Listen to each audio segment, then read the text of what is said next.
إلا بالله العلي العظيم. اللهم صل على سيدنا ومولانا محمد وعلى آل سيدنا ومولانا محمد وبارك وسلم وصل عليه. أعوذ بالله من الشيطان الرجيم.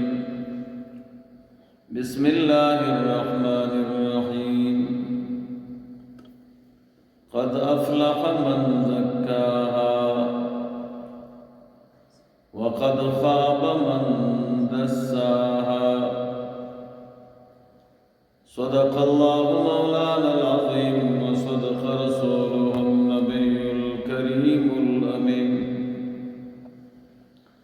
اللهم صل على سيدنا ومولانا محمد وعلى آل سيدنا ومولانا محمد وبارك وسلم وصل عليه.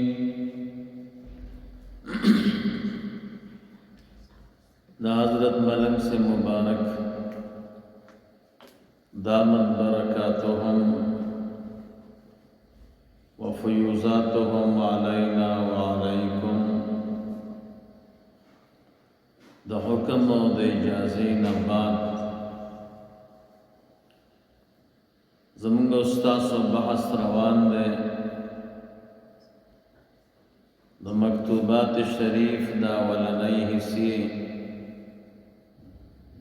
د اجمال متعلق. اوله حصہ کې 314 مکاتیب دي، پاغه کې 240 مکاتیبو اجمال میں تاسو ته ویل.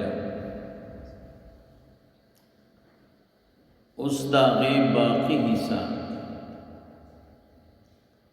241 نمبر مکتوب امام ربانی رحمہ اللہ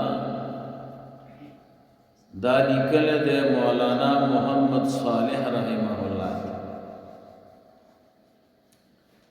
پدې مکتوب شریف کې د بعض دوستانو د متعلقین د ترقی بیان 242 نمبر مکتوب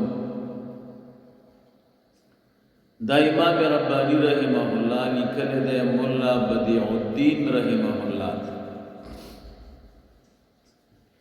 دے مکتوب شریف کے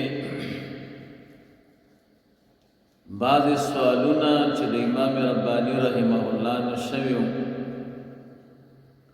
دا غیب جواب کے دا مکتوب شریف لکھا ہے.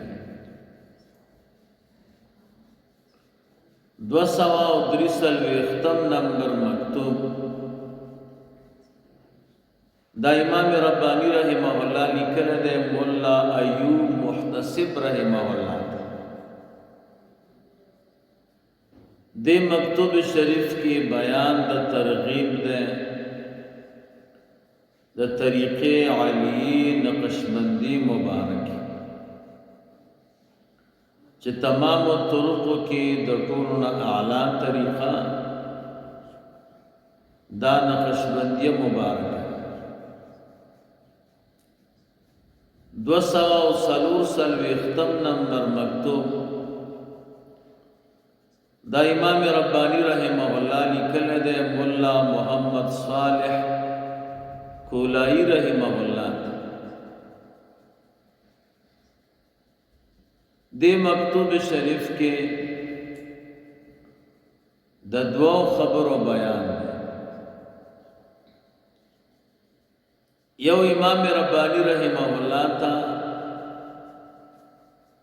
مولا محمد صالح کولائی رحمہ اللہ یو خط لکھل ہے و داغی جواب دے مکتوب شریف کے ورد ہے. دویم نمبر د بعض احوال د خرابی بیان داغه متعلق ورته بحث کړ 215 نمبر مکتوب دایهم الله صالح رحمه الله تلیکل دیکم سے استفسارات تی او سوالونه دي د امام ربانی رحمه الله نشوی دی او داغه جواب لیکل